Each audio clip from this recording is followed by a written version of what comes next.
마태복음 16장.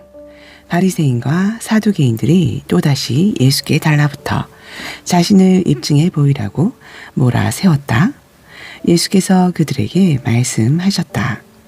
너희 속담에 저녁 하늘이 붉으면 날씨가 좋고 아침 하늘이 붉으면 날씨가 굳다고 했다. 너희가 날씨는 쉽게 내다보면서 어째서 시대의 표적은 읽을 줄 모르느냐. 악하고 음란한 세대가 항상 표적과 기적을 구한다. 너희가 얻을 표적은 요나의 표적뿐이다. 그러고서 그분은 발길을 돌려 떠나셨다. 호수 건너편으로 가는 길에 제자들이 깜빡 잊고 빵을 가져오지 않은 것을 알았다. 마침 예수께서 그들에게 바리새인과 사두개인의 누룩을 각별히 조심하여라 하고 말씀하셨다. 제자들은 예수께서 빵을 잊어버린 것을 꾸짖으시는 줄 알고 수군거리며 대책을 논의했다. 예수께서 그들이 하는 일을 아시고 말씀하셨다. 어째서 빵을 잊어버린 것을 가지고 이렇게 걱정스레 수군거리느냐? 믿음이 적은 사람들아, 아직도 알아듣지 못하겠느냐? 빵 5개로 5,000명이 먹고 거둔 조각이 몇 바구니며 빵 7개로 4,000명이 먹고 거둔 나머지가 몇 바구니였느냐? 빵이 문제가 아니라는 것을 아직도 모르겠느냐? 문제는 누룩, 바리새인과 사두개인의 누룩이다. 그때서야 그들은 알아들었다. 예수께서는 먹을 것이 아니라 가르침, 곧 바리새인과 사두개인의 가르침을 걱정하셨던 것이다. 예수께서 빌립보의 가이사랴에 있는 마을에 이르러 제자들에게 물으셨다. 사람들이 인자를 누구라 하더냐? 제자들이 대답했다. 세례자 요한이라고 하는 사람들도 있고 엘리야라고 하는 사람들도 있고 예레미야나 다른 예언자 가운데 한 사람이라고 하는 사람들도 있습니다. 예수께서 곧바로 물으셨다. 그러면 너희는 어떠냐? 너희는 나를 누구라고 하느냐? 시몬 베드로가 말했다. 주님은 살아계신 하나님의 아들이시며 그리스도 곧 메시아이십니다. 예수께서 대답하셨다. 요나의 아들 시몬아, 너는 하나님의 복을 받았다. 너의 그 대답은 책이나 교사들한테서 나온 것이 아니다. 하늘에 계신 내 아버지 하나님께서 친히 내게 참으로 내가 누구인지 그 비밀을 알려주셨다. 이제 내가 누구인지, 참으로 내가 누구인지 내가 알려주겠다. 너는 베드로 곧 바위다. 이 바위 위에 내가 내 교회를 세울 것이다. 그 교회는 지옥의 문들조차도 막아서지 못할 만큼 그 세력이 널리 뻗칠 것이다. 그것이 다가 아니다. 너는 어떤 문이라도 여는 열쇠를 받아서 하나님 나라에 아무 제약 없이 자유롭게 드나들게 될 것이다. 하늘과 땅, 땅과 하늘 사이에 더 이상 장벽이 없을 것이다. 땅에서 예는 하늘에서도 예이고 땅에서 아니오는 하늘에서도 아니오이다. 예수께서는 제자들에게 비밀을 지킬 것을 엄히 명하셨다. 그리고 그분이 메시아이심을 아무에게도 말하지 않겠다는 다짐을 그들에게서 받으셨다. 예수께서 이제 자신이 예루살렘으로 가서 종교 지도자들의 손에 처참한 고난을 받아 죽임을 당하고 사흘째 되는 날에 다시 살아나야 할 것을 제자들에게 밝히 말씀하셨다. 베드로가 그분을 붙들고 항의했다. 절대 안 됩니다. 주님, 절대 있을 수 없는 일입니다. 그러나 예수께서는 꿈쩍도 않으셨다. 베드로야, 썩 비켜라. 사탄아, 물러가라. 너는 하나님이 어떻게 일하시는지 조금도 모른다. 그러고 나서 예수께서 다시 제자들에게 말씀하셨다. 누구든지 나와 함께 가려면 내가 가는 길을 따라야 한다. 결정은 내가 한다. 너희가 하는 것이 아니다. 고난을 피해 달아나지 말고 오히려 고난을 끌어안아라. 나를 따라오너라. 그러면 내가 방법을 일러주겠다. 자기 스스로 세우려는 노력에는 아무 희망이 없다. 자기를 희생하는 것이야말로 너희 자신, 곧 너희의 참된 자아를 찾는 길이며 나의 길이다. 원하는 것을 다 얻고도 참된 자기 자신을 잃으면 무슨 유익이 있겠느냐? 너희 목숨을 무엇과 바꾸겠느냐? 너희 힘으로 일을 벌이겠다고 그렇게 서두르지 마라. 순식간에 인자가 아버지의 모든 영광에 쌓여 천사의 무리를 거느리고 올 것이다. 그때 너희는 받아야 할 모든 것을 선물로 받게 될 것이다. 이것은 믿을 수 없는 훗날의 이야기가 아니다. 여기 서 있는 너희 가운데 그런 일이 일어나는 것을 볼 사람들도 있다. 그들은 천국의 영광 가운데 있는 인자를 볼 것이다. 17장 엿새 후에 그들 가운데 세 사람이 그 영광을 보았다. 예수께서 베드로와 야고보와 요한 형제를 데리고 높은 산에 올라가셨다. 그들 눈앞에서 그분의 모습이 완전히 변했다. 그분의 얼굴에서 햇빛이 쏟아져 나왔고 그분의 옷은 빛으로 충만했다. 문득 그들은 모세와 엘리야도 거기에 함께 있어 그분과 깊은 대화를 나누고 있는 것을 알았다. 베드로가 불쑥 끼어들었다. 주님, 지금은 중대한 순간입니다. 제가 이곳 산 위에 기념비 셋을 세우면 어떻겠습니까? 하나는 주님을 위해, 하나는 모세를 위해, 하나는 엘리야를 위해서 말입니다. 그가 이렇게 말하고 있는데 빛처럼 환한 구름이 그들을 덮더니 구름 속 깊은 데서 한 음성이 들려왔다. 이는 내가 사랑으로 구별한 내 아들, 내 기쁨의 근원이다. 그의 말을 들어라. 그 소리를 들은 제자들은 너무나 두려워서 얼굴을 땅에 대고 납작 엎드렸다.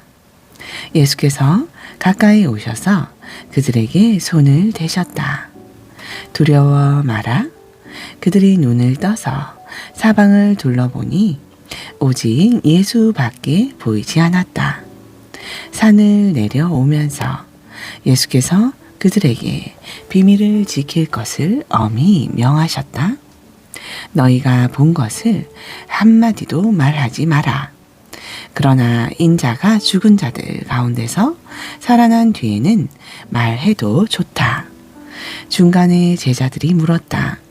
종교학자들은 왜 엘리야가 먼저 와야 한다고 말합니까? 예수께서 대답하셨다. 엘리야가 와서 모든 것을 준비한다. 내가 너희에게 말하지만 엘리야가 이미 왔으나 사람들이 그를 보고도 알아보지 못했다.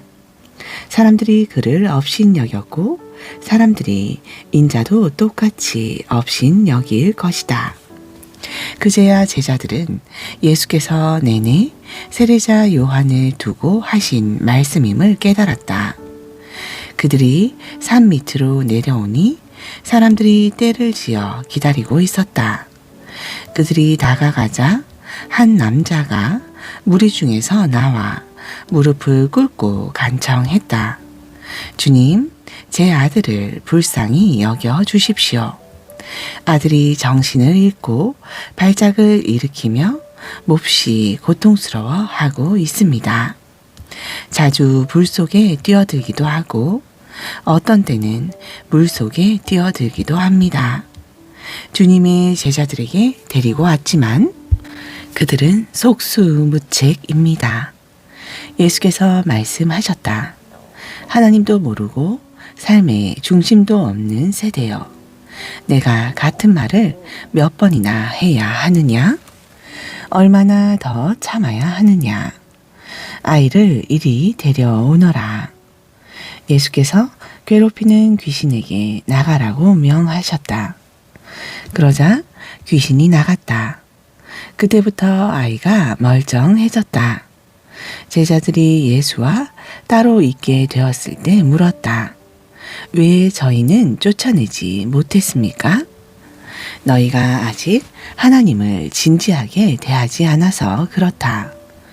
예수께서 말씀하셨다. 여기 단순한 진리가 있다.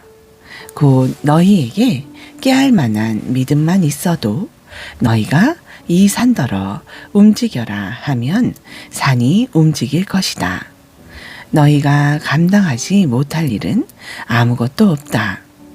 그들이 갈릴리에 다시 모였을 때 예수께서 말씀하셨다. 인자는 하나님과 관계하기를 원치 않는 사람들한테 넘겨질 것이다. 그들이 인자를 죽인 후 것이고 인자는 사흘 후에 다시 살아날 것이다.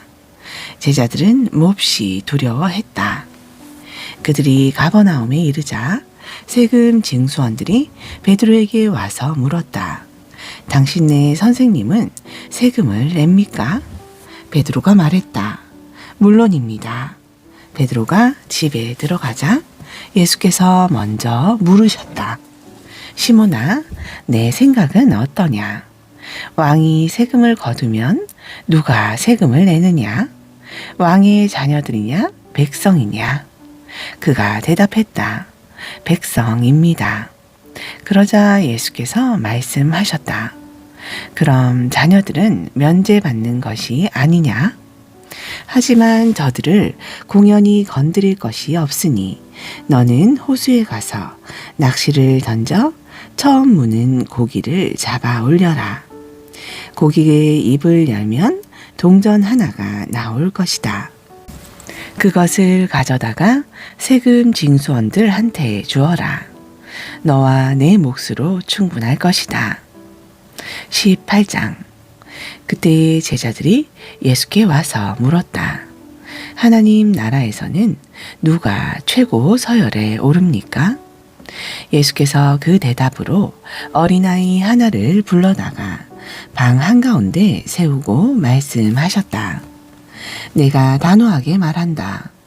처음으로 돌아가서 어린아이처럼 다시 시작하지 않는 한 너희는 천국에 들어가는 것은 고사하고 천국을 보지도 못할 것이다.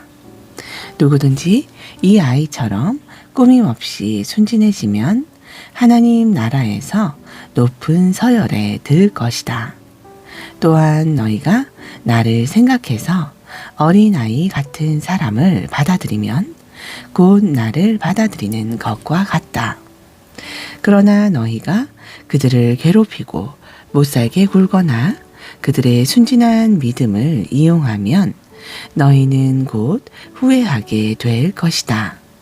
그럴 바에는 차라리 너희 목에 맷돌을 달고 호수 한복판에 빠지는 편이 낫다. 이 어린아이처럼 하나님을 믿는 사람들을 괴롭히는 세상에 화가 있을 것이다. 그러잖아도 괴로움을 피할 수 없는데 너희까지 더 힘들게 할 필요는 없다. 만일 그렇게 한다면 그날이야말로 너희 최후의 날이다. 내 손이나 발이 하나님께 방해가 되거든 찍어내 버려라. 손이나 발이 없더라도 살아있는 것이 두 손과 두 발을 보란 듯이 가지고서 영원히 불타는 용광로 속에 있는 것보다 낫다. 또 내 눈이 너를 하나님에게서 멀어지게 하거든 뽑아내 버려라. 한눈으로 살아 있는 것이 지옥불 속에서 2.0 시력을 발휘하는 것보다 낫다. 너희는 이 어린아이처럼 믿는 사람들 중에 단 한 명이라도 업신여기지 않도록 조심하여라. 그들의 천사들이 하늘에서 항상 내 아버지와 대면하고 있음을 너희도 알지 않느냐. 이렇게도 생각해 보아라. 어떤 사람에게 양 100마리가 있는데 그 중 하나가 길을 잃으면 99마리를 두고 그 한 마리를 찾아 나서지 않겠느냐. 그러다가 찾으면 제자리에 있던 99마리보다 그 한 마리를 더 애지중지하지 않겠느냐. 하늘에 계신 너희 아버지의 심정도 이와 같다. 그분은 이 순진하게 믿는 사람들 중에 한 사람이라도 잃는 것을 원치 않으신다. 함께 믿는 동료가 너에게 상처를 주거든 가서 그에게 말하여 둘 사이에서 해결하여라. 그가 들으면 너는 친구를 얻는 것이다. 그가 듣지 않거든 다른 한두 사람을 데리고 가서 다시 말해 보아라. 증인이 있으면 일이 공정해질 것이다. 그래도 그가 듣지 않거든 교회에 말하여라. 교회의 말도 듣지 않거든 너는 처음부터 다시 시작해야 할 것이다. 그에게 회개의 필요성을 지적하고 하나님의 용서하시는 사랑을 다시 베풀어야 한다. 무엇보다 진지하게 알아야 할 것이 있다. 땅에서 예는 하늘에서도 예이고 땅에서 아니오는 하늘에서도 아니오이다. 너희가 서로에게 하는 말은 영원하다. 내가 진심으로 말한다. 너희 가운데 두 사람이 땅에서 어떤 일로 함께 모여서 기도하면 하늘에 계신 내 아버지께서 행동을 취하실 것이다. 또한 너희 중에 두세 사람이 나 때문에 모이면 나도 반드시 거기서 함께 있는 줄 알아라. 그때 베드로가 용기를 내어 물었다. 주님, 제게 상처를 주는 형제나 자매를 몇 번이나 용서해야 합니까? 7번이면 되겠습니까? 예수께서 대답하셨다. 7번이라 어림도 없다. 7번을 70번이라도 그렇게 하여라. 하나님 나라는 종들의 빚을 정산하기로 한 어떤 왕과 같다. 정산이 시작되자 빚이 10억 원이나 되는 한 종이 왕 앞에 불려왔다. 그는 빚을 갚을 수 없었으므로 왕은 그 사람과 처자식과 살림을 몽땅 노예시장에 경매로 내다 팔라고 명했다. 그 가련한 사람은 왕의 발 앞에 엎드려 애원했다. 조금만 시간을 주시면 다 갚겠습니다. 애걸하는 그 모습이 딱했던 왕은 빚을 탕감하고 그를 풀어주었다. 그 종이 밖으로 나가자마자 자기한테 10만 원을 빚진 종료 종과 마주쳤다. 그는 동료의 멱살을 잡고는 당장 갚으라고 닥달했다. 그 가련한 사람은 엎드려 애원했다. 조금만 시간을 주면 다 갚겠네. 그러나 그는 끄덕도 하지 않았다. 그는 동료를 잡아다가 빚을 갚을 때까지 감옥에 가두었다. 이 모든 일을 지켜본 다른 종들이 이를 괘씸히 여겨 왕에게 낱낱이 아뢰었다. 왕은 그 사람을 불러서 말했다.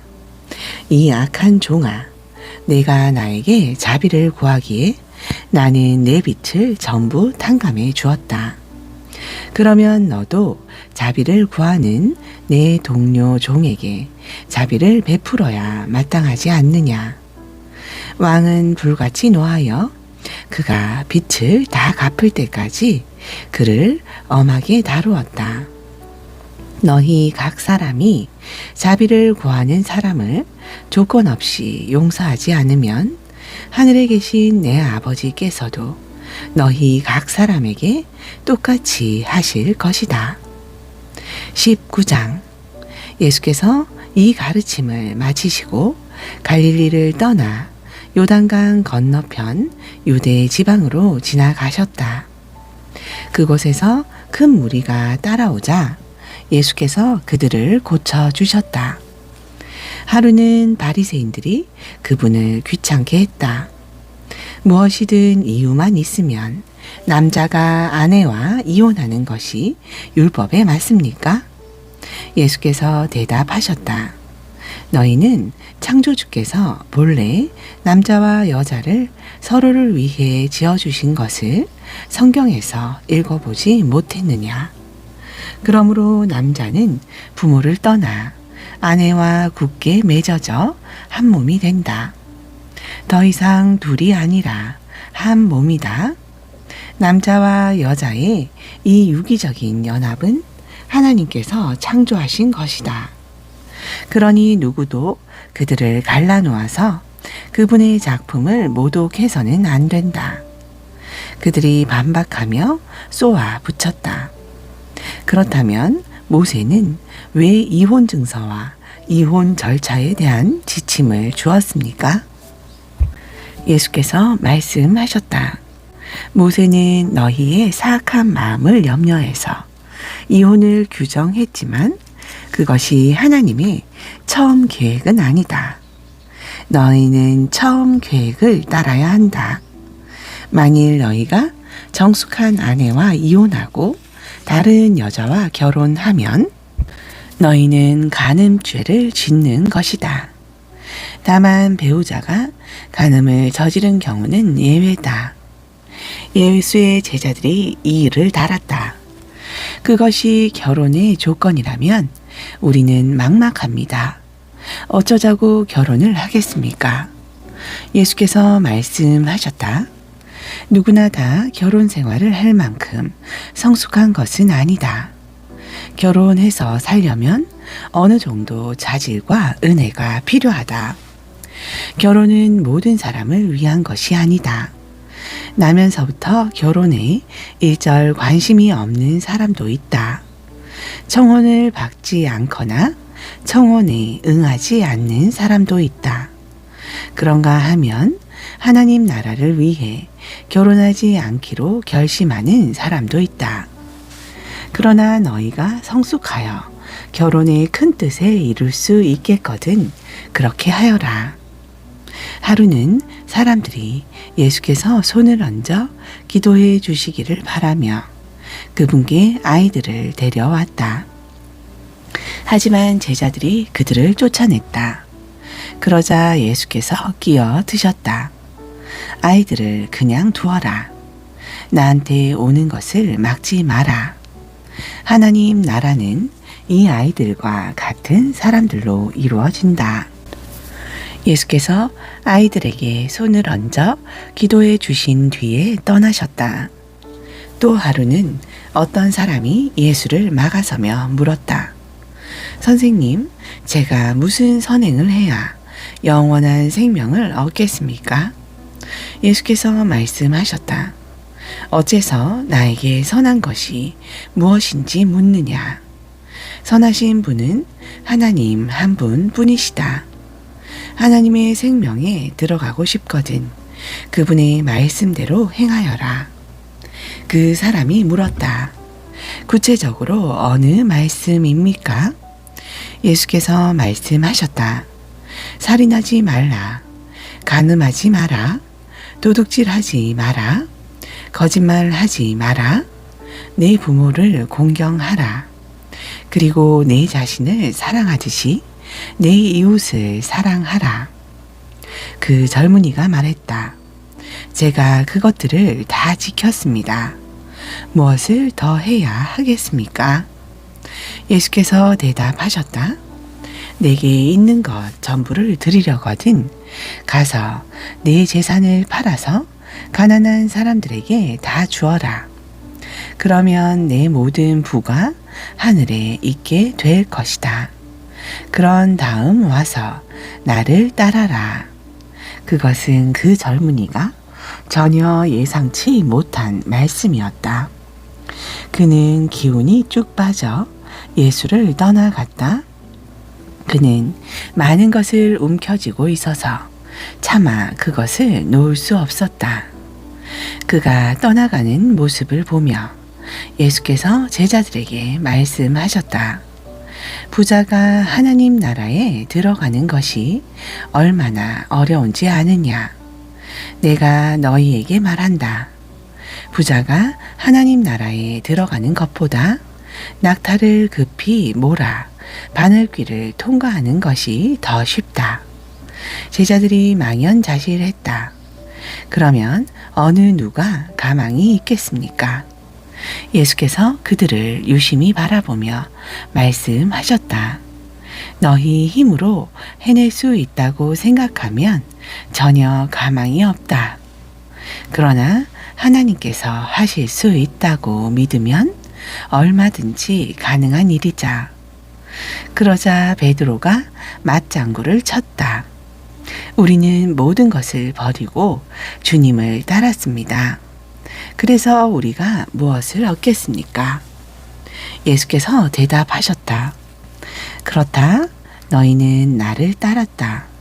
세상이 재창조되고 인자가 영광 가운데 다스릴 때에 나를 따르던 너희도 이스라엘 12지파를 시작으로 함께 다스릴 것이다.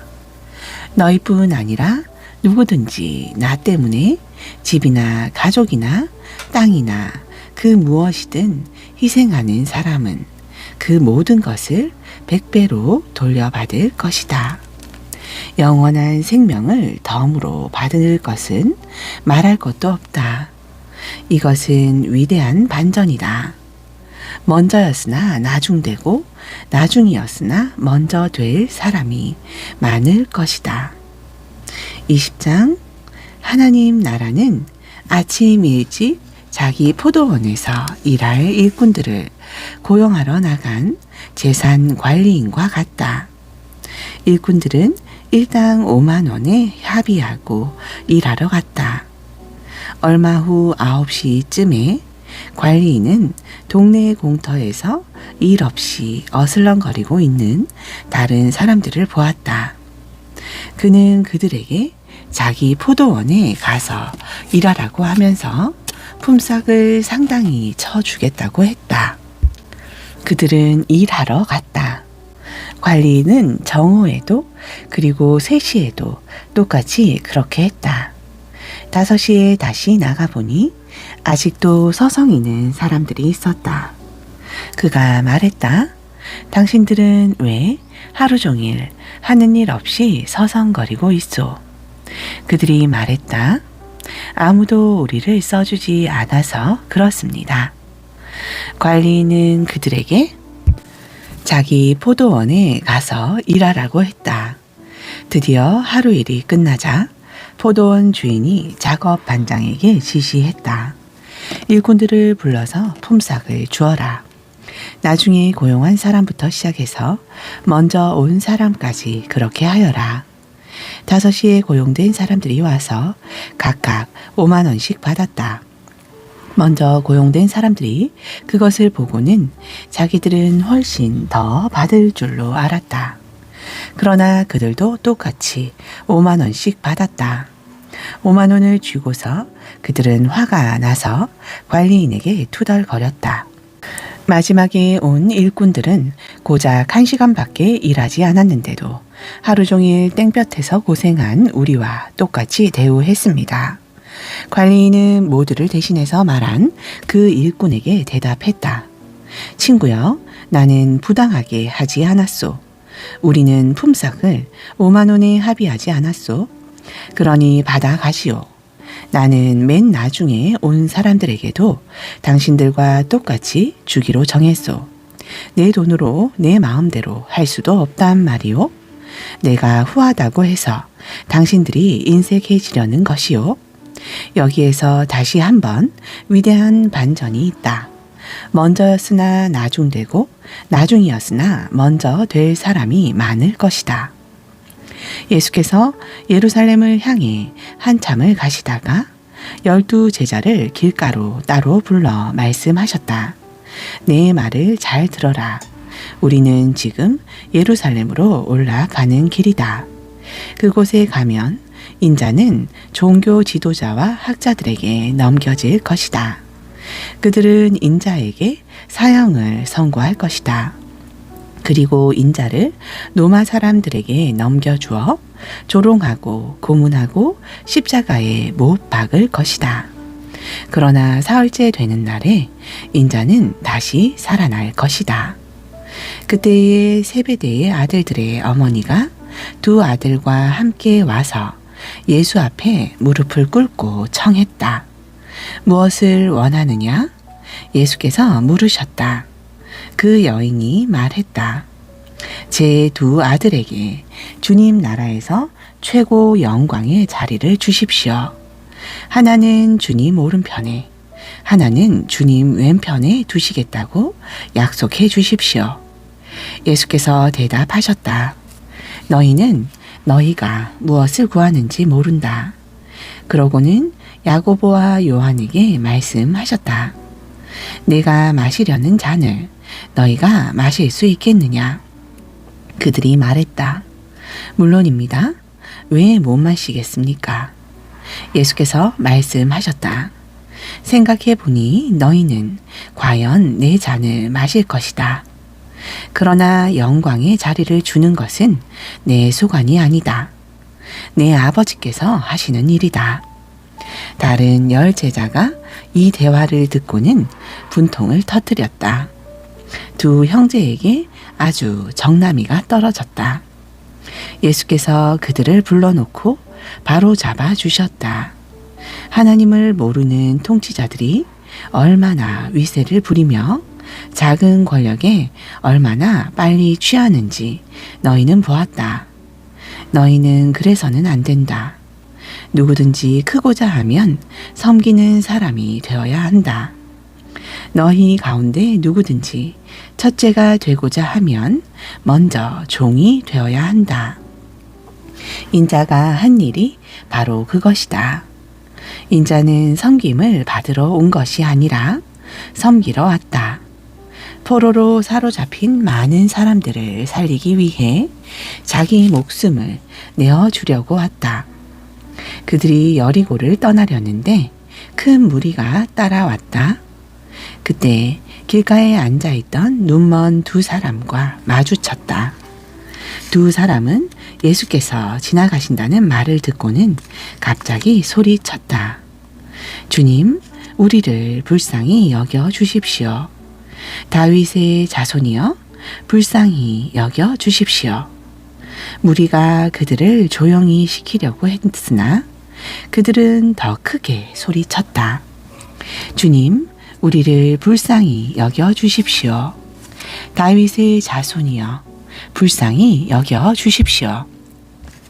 예수께서 걸음을 멈추시고 그들을 부르셨다. 내게 무엇을 원하느냐? 그들이 말했다. 주님, 눈을 뜨기 원합니다. 보기 원합니다. 예수께서 몹시 측은한 마음에 그들의 눈을 만져주셨다. 그들은 그 즉시 시력을 되찾았고 행렬에 함께 했다. 21장. 일행이 예루살렘 가까이 와서 올리브산 벳바게에 이르렀을 때 예수께서 두 제자를 보내시며 지시하셨다. 맞은편 마을로 가거라. 거기에 나귀가 매어 있고 새끼도 함께 있을 것이다. 줄을 풀어서 내게로 끌고 오너라. 왜 그러느냐고 누가 묻거든 주님께서 필요로 하십니다. 하여라. 그러면 보내줄 것이다.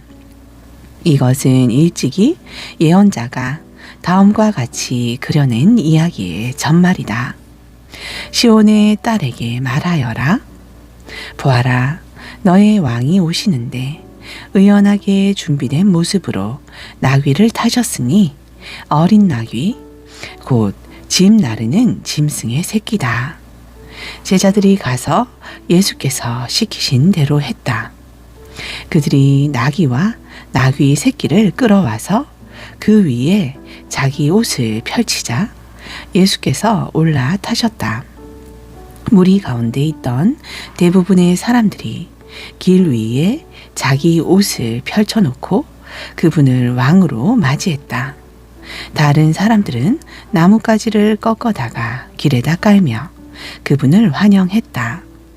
무리가 앞서가고 뒤따르면서 일제히 소리쳤다. 다윗의 자손께 호산나. 복되다 하나님의 이름으로 오시는 이여. 하늘 가장 높은 곳에서 호산나. 예수께서 예루살렘에 들어가시자 도시 전체가 동요했다. 사람들이 들떠서 물었다. 무슨 일이요? 이 사람이 누굽니까? 행렬의 무리가 대답했다.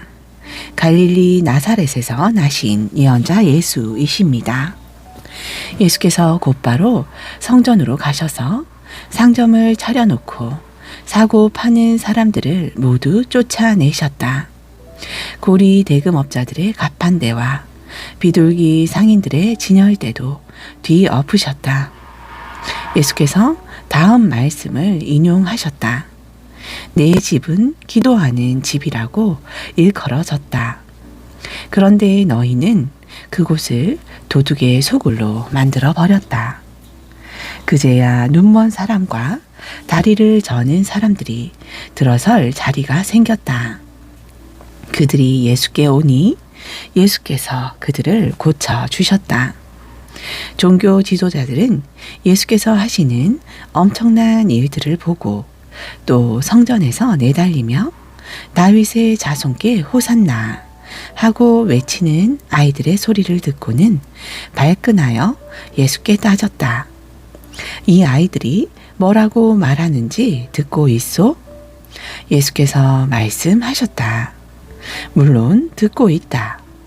너희는 내가 아이들과 아기들의 입에서 나오는 말로 찬양의 집을 꾸미겠다고 하신 말씀을 읽어보지 못하였느냐?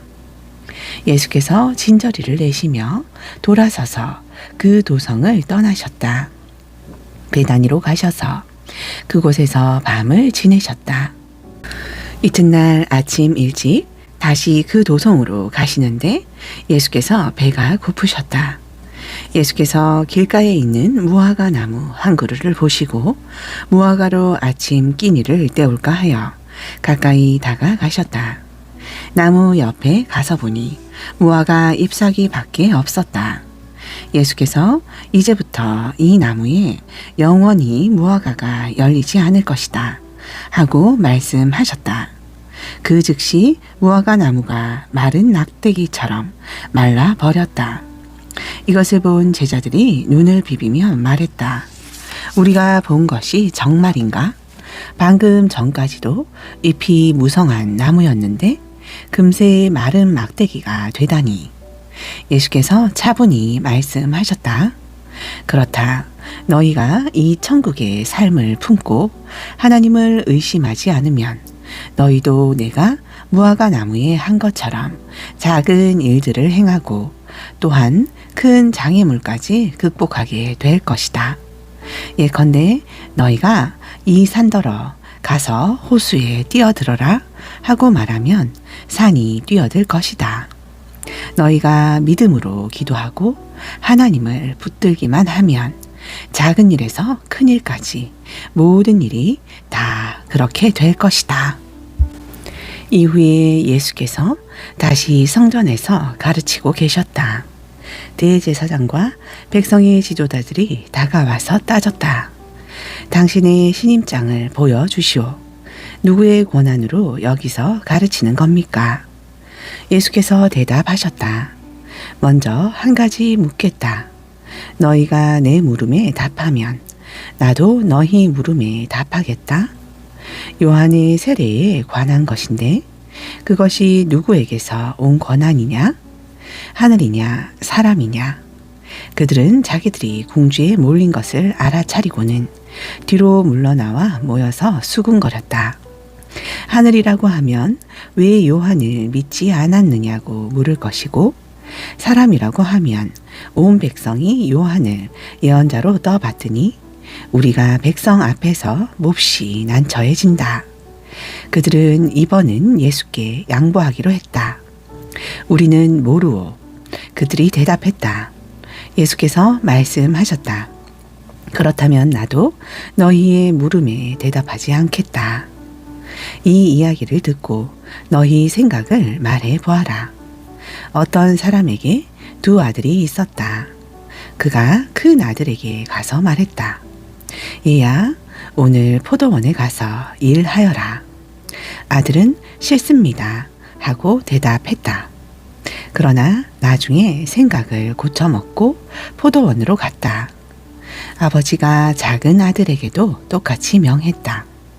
그 아들이 대답은 그럼요, 가고 말고요 해놓고 실제로는 가지 않았다. 두 아들 가운데 아버지가 하라는 대로 한 사람은 누구냐? 그들이 말했다. 큰아들입니다. 예수께서 말씀하셨다. 맞다. 내가 너희에게 말한다. 사기꾼과 매춘부들이 너희보다 먼저 하나님 나라에 들어갈 것이다. 요한이 와서 너희에게 바른 길을 보여주었다.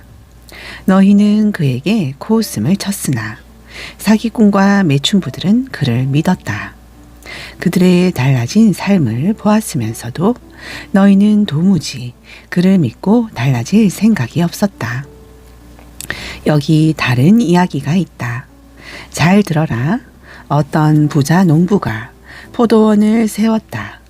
그는 포도원에 울타리를 치고 포도즙 짜는 틀을 파고 망대를 세운 다음에 소작농들에게 맡기고 먼 길을 떠났다. 포도를 수확할 때가 되자 그는 수익을 거두려고 자기 종들을 보냈다. 소작농들은 종 하나를 잡아서 마구 때렸고 다른 종은 죽였고 또 다른 종은 돌로 쳤으나 그는 겨우 도망쳤다. 주인은 다시 종들을 더 많이 보냈다. 그들도 똑같은 대우를 받았다. 주인은 속수무책이었다. 그는 자기 아들을 보내기로 했다. 저들이 내 아들만큼은 존중하겠지 하고 생각했던 것이다. 그러나 아들이 오는 것을 본 소작농들은 욕심이 가득하여 두 손을 비볐다. 이자는 상속자다. 그를 죽이고 우리가 재산을 다 차지하자. 그들은 그 아들을 잡아서 밖으로 내쫓고는 죽여버렸다. 자, 포도원 주인이 먼 길에서 돌아오면 이 소작농들에게 어떻게 할 것 같으냐? 그 못된 일당을 죽일 것입니다. 죽어 마땅한 자들입니다. 그들이 대답했다. 그리고 포도원은 제때의 수익을 바칠 만한 소작농들에게 맡길 것입니다. 예수께서 말씀하셨다. 맞다. 너희가 성경을 직접 읽어보면 알 것이다. 석공들이 내버린 돌이 이제 모퉁이 돌이 되었다. 이것은 하나님이 하신 일. 눈을 씻고 보아도 신기할 따름이다. 너희에게도 똑같다. 하나님 나라를 너희에게서 빼앗아 그 나라의 삶을 살아갈 사람들한테 넘겨줄 것이다. 누구든지 이 돌에 걸려 넘어지는 사람은 부서질 것이요. 이 돌이 그 사람 위에 떨어지면 그는 완전히 가루가 될 것이다. 종교 지도자들은 이 이야기를 듣고서 그것이 자기들을 두고 한 말임을 알았다. 그들은 예수를 체포해 감옥에 가두고 싶었으나 여론이 두려워 참았다. 대부분의 사람들이 예수를 하나님의 예언자로 알았던 것이다. 22장 예수께서 이야기를 더 둘러주시면서 대답하셨다. 하나님 나라는 자기 아들을 위해 결혼잔치를 베푼 어떤 왕과 같다. 왕은 종들을 보내 초대받은 손님들을 모두 부르게 했다. 그런데 손님들이 오려고 하지 않았다. 왕은 다시 종들을 보내며 손님들에게 이렇게 말하라고 지시했다. 식탁에 진수성찬을 차려 놓았으니 오셔서 드시기만 하면 됩니다. 잔치에 오십시오. 그러나 사람들은 무시하고 가버렸다. 한 사람은 밭에 김 매러 갔고 또 다른 사람은 가게에 일하러 갔다. 딱히 할 일도 없었던 나머지는 그 심부름꾼들을 두들겨 패서 죽였다. 왕은 경노하여 군인들을 보내어 그 살인자들을 죽이고 도시를 쓸어버렸다. 그러고 나서 왕이 종들에게 말했다. 결혼 잔치는 다 준비되었는데 손님이 없구나. 내가 초대했던 사람들은 자격이 없다. 시내에서 가장 번잡한 거리로 나가 아무나 만나는 대로 잔치에 초대하여라. 종들은 거리로 나가 착한 사람, 못된 사람 할 것 없이 아무나 보이는 대로 사람들을 모아왔다. 드디어 자리가 다 차서 잔치가 시작되었다. 왕이 들어와 장례를 둘러보니 예복을 입지 않은 사람이 눈에 띄었다. 왕이 그에게 말했다. 친구여, 감히 어떻게 그런 모습으로 여기에 들어왔느냐? 그 사람은 아무 말도 못했다. 그러자 왕이 종들에게 명했다. 이 사람을 여기서 당장 끌어내라. 묶어서 지옥으로 보내라. 절대로 다시 오지 못하게 하여라. 초대받은 사람은 많지만 오는 사람은 얼마 되지 않는다는 내 말이 바로 이런 뜻이다. 그때에 바리새인들이 예수로 하여금 뭔가 불리한 발언을 하게 해서 그를 올무에 걸리게 할 방도를 의논했다. 그들은 자기네 제자들을 헤롯의 당원 몇 사람과 함께 보내어 물었다. 선생님, 우리가 알기로 당신은 진실하고 하나님의 도를 정확히 가르치고 여론에 개의치 않으며 배우는 사람들의 비위를 맞추지 않습니다. 그러니 우리한테 솔직히 말해 주십시오. 황제에게 세금을 내는 것이 옳습니까? 옳지 않습니까? 예수께서 그들이 수작을 부리고 있음을 아시고 말씀하셨다. 왜 나를 속이려고 드느냐? 왜 나를 함정에 빠뜨리려고 하느냐? 너희에게 동전이 있느냐? 내게 보여라. 그들이 그분께 은화 하나를 건넸다. 여기 새겨진 얼굴이 누구의 얼굴이냐? 그리고 이 위에 있는 것이 누구 이름이냐? 그들이 말했다. 황제입니다. 그렇다면 황제의 것은 황제에게 주고 하나님의 것은 하나님께 드려라. 바리새인들은 말문이 막혔다. 그들은 고개를 절레절레 흔들며 가버렸다. 같은 날 부활의 가능성을 일절 부인하는 사두개파 사람들이 예수께 다가와서 물었다. 선생님, 모세는 말하기를 남자가 자식 없이 죽으면 그 동생이 형수와 결혼해서 자식을 낳아줄 의무가 있다고 했습니다. 여기 7 형제의 사례가 있습니다. 마지가 결혼했는데 자식 없이 죽어서 그 아내가 동생에게 넘어갔습니다. 둘째도 자식 없이 죽었고 셋째부터 7째까지 다 그러했습니다. 마지막에는 여자도 죽었습니다.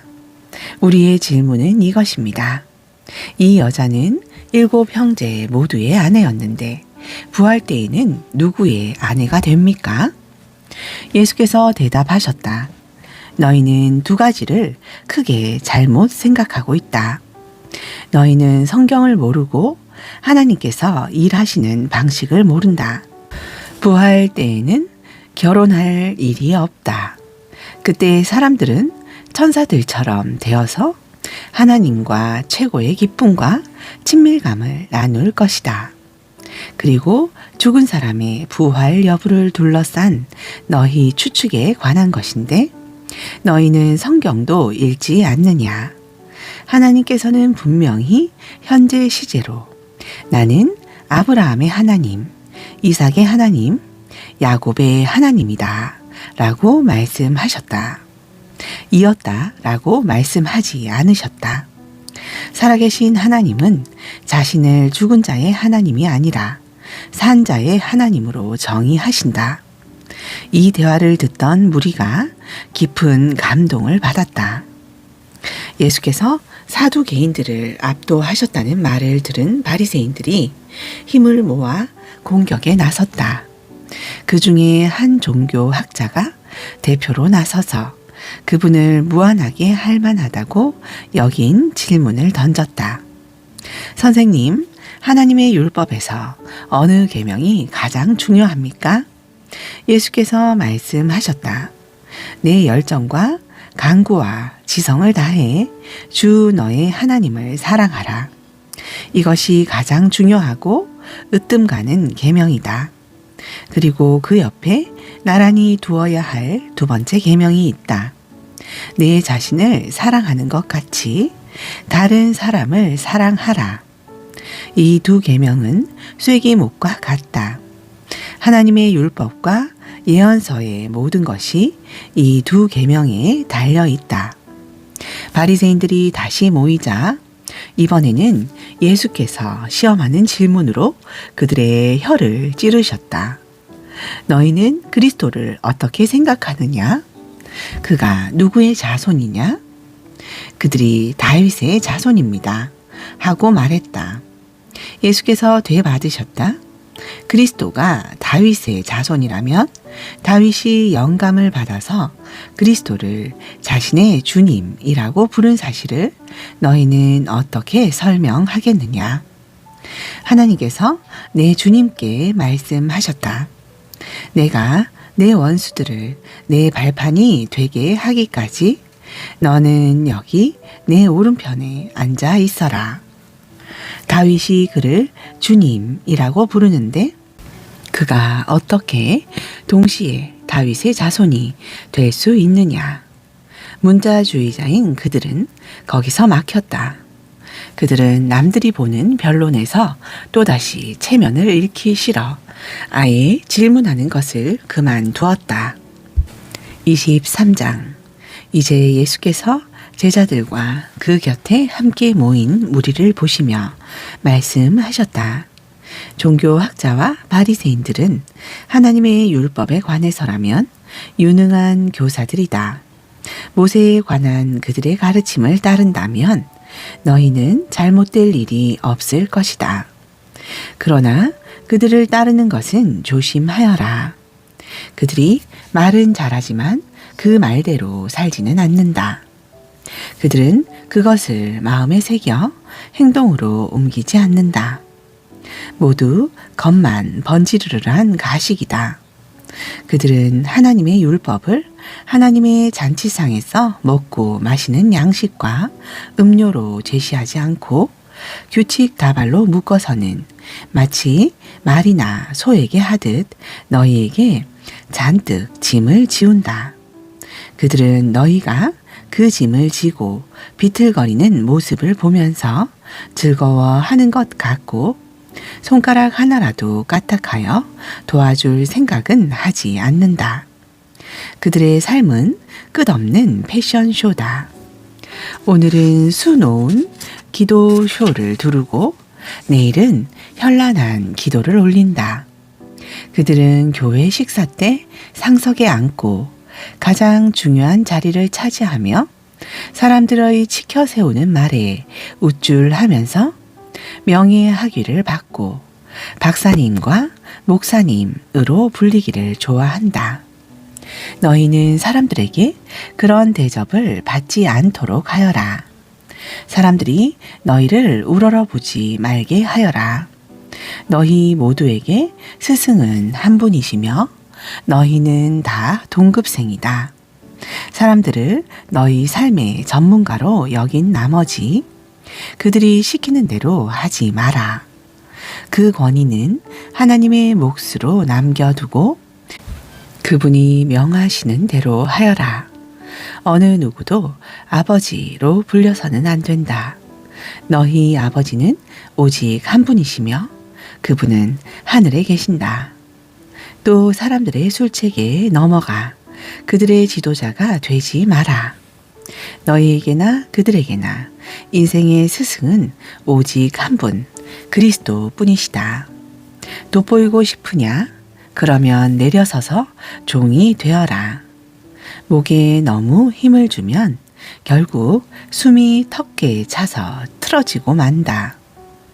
그러나 너희가 너희 있는 모습 그대로를 기꺼이 인정하면 너희 삶은 더욱 가치 있게 될 것이다. 나는 이제 너희라면 지긋지긋하다. 너희 종교학자들아, 바리새인들아, 사기꾼들아, 너희는 도무지 구제불능이구나. 너희 삶은 하나님 나라의 길을 막는 장애물이다.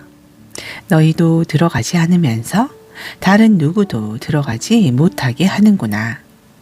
너희 종교학자들아, 바리새인들아, 사기꾼들아, 너희는 도무지 구제불능이구나. 너희는 회심자 하나를 얻으려고 세상을 반바퀴나 돌다가 일단 얻으면 그를 너희 복제품으로 만들어서 갑절로 저주받게 하는구나. 너희는 도무지 구제불능이구나. 얼마나 교만하고 미련하냐. 너희는 새끼손가락 걸고 약속하면 아무것도 아니지만 성경책에 손을 얹고 맹세하면 중요하다고 말한다. 이 무슨 무식한 소리냐. 성경책 가죽이 내 손의 살 가죽보다 더 중요하단 말이냐. 또 악수하면서 약속하면 아무것도 아니지만 하나님을 증인 삼아 손을 들면 중요하다는 말 같지도 않은 말은 어떠냐. 이런 하찮은 것이나 따지고 있으니 얼마나 우스우냐. 악수를 하든 손을 들든 무엇이 다르단 말이냐. 약속은 약속이다. 예배당 안에서 하든 밖에서 하든 무엇이 다르단 말이냐. 약속은 약속이다. 하나님은 언제나 그 자리에 계셔서 너희를 지켜보시며 너희에게 책임을 물으신다. 너희 종교학자들아, 바리새인들아, 사기꾼들아, 너희는 도무지 구제불능이구나. 너희는 꼼꼼히 장부를 적어가며 동전 하나까지 11조를 내지만 하나님 율법의 알맹이인 공평과 긍휼과 헌신과 같은 절대적인 기초는 이래도 그만 저래도 그만 안중에도 없다. 정성스런 장부 정리도 좋다만 기초는 반드시 필요하다. 처음부터 끝까지 다 틀려먹은 인생 이야기를 쓰면서 시시콜콜 맞춤법과 구두점을 따지고 있으니 너희 꼴이 얼마나 우스운지 알기나 하느냐. 너희 종교학자들아, 바리새인들아, 사기꾼들아, 너희는 도무지 구제불능이구나. 너희는 햇빛의 반짝이도록 컵과 그릇의 겉에 광을 내지만 그 속에는 너희의 탐욕과 탐심이 득실거린다. 미련한 바리새인들아, 속을 깨끗이 닦아라. 그래야 반짝이는 겉도 의미 있을 것이다. 너희 종교학자들아, 바리새인들아, 사기꾼들아, 너희는 도무지 구제불능이구나. 너희는 잘 가꾼 묘지처럼 잔디도 가지런하고 꽃도 화사하다만 2미터 아래 땅속에서는 온통 썩어가는 뼈와 벌레가 파먹은 살뿐이다. 사람들은 너희를 보며 거룩한 사람인 줄 알지만 속을 들여다보면 너희는 완전히 사기꾼이다. 너희 종교학자들아, 바리새인들아, 사기꾼들아, 너희는 도무지 구제불능이구나. 너희는 예언자들을 위해 화강암 무덤을 쌓고 성인들을 위해 대리석 기념비를 세운다. 그러고는 만일 너희가 너희 조상들의 시대에 살았더라면 손에 피를 묻히지 않았을 것이라고 말한다. 말이 지나치다. 너희도 그 살인자들과 근본이 똑같다. 그래서 죽은 사람들의 수가 날마다 늘어나는 것이다. 뱀들아, 비열한 뱀들아, 너희가 여기서 벗어날 수 있을 것 같으냐? 벌을 받지 않아도 될성 싶으냐? 바로 너희 같은 사람들 때문에 내가 예언자와 지혜로운 길잡이와 학자들을 대대로 보냈건만 너희는 대대로 그들을 업신여기고 폭력배들을 보내 그들을 구박하며 쫓아낸다. 너희가 아무리 발버둥 쳐도 여기서 빠져나갈 수 없다. 선한 사람 아벨의 피에서부터 기도 중에 너희에게 죽임을 당한 바가랴의 아들 사가랴의 피까지 이 땅에 흘린 의로운 피 한 방울 한 방울이 다 너희 책임이다. 내가 너희에게 말한다. 이 모두가 너희에게 너희 세대에게 돌아갈 것이다. 예루살렘아 예루살렘아 예언자들을 죽인 너희여 하나님의 소식을 가져온 이들을 죽인 너희여 암탉이 제 새끼를 날개 아래 모으듯이 내가 너희 자녀를 애써 품으려 했건만 너희가 거절한 적이 얼마나 많으냐. 이제 너희는 황폐할 대로 황폐해져서 한낱 유령 도시가 되고 말았다. 무슨 말을 더 하겠느냐. 내가 곧 여기를 떠나겠다는 이 말뿐이다. 다음번에 나를 볼 때는 너희는 오 하나님의 복 되신 분 그가 하나님의 통치를 가지고 오셨다 하고 말하게 될 것이다. 아멘.